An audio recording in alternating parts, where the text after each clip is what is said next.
ചൂട് കാലങ്ങളിലാണ് ഫ്യുസേറിയത്തിന്റെ ആക്രമണം ഏലച്ചെടികളിൽ കൂടുതലായി കാണുന്നത്. ഫ്യുസേറിയം ഫംഗസുകൾ മണ്ണിലാണ് നിലകൊള്ളുന്നത്. മാത്രമല്ല, ദീർഘകാലം മണ്ണിൽ നിലകൊള്ളാൻ സാധിക്കുന്ന ഫംഗസുകളാണ് ഇവ.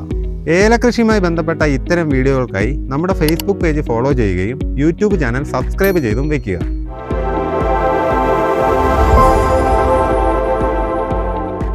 ഫ്യുസേറിയ ഫംഗസ് ആദ്യം വേരിനെയാണ് ആക്രമിക്കുന്നത്.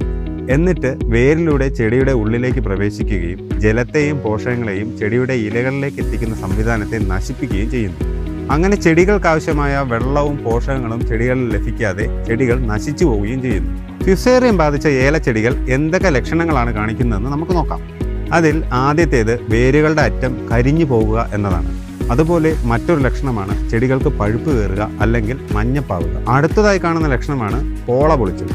മാത്രമല്ല, ഇപ്പോൾ കാണുന്ന മറ്റൊരു ലക്ഷണമാണ് പച്ചയായി നിൽക്കുന്ന തട്ടകൾ പകുതി വെച്ച് ഒടിഞ്ഞു പോവുക. ഇത്തരം തട്ടകൾക്ക് പഴുപ്പൊന്നും കാണില്ല, പക്ഷേ ഉള്ളിലെ ഭാഗങ്ങളെല്ലാം നശിച്ചിട്ടുണ്ടാവും. ഫ്യുസേറിയത്തിനെ കൺട്രോൾ ചെയ്യാൻ ആദ്യം കെമിക്കൽ മാർഗവും തുടർന്ന് മിശ്ര ബാക്ടീരിയകളും ഉപയോഗിച്ചാൽ ഫലപ്രദമായി നിയന്ത്രിക്കാൻ സാധിക്കും.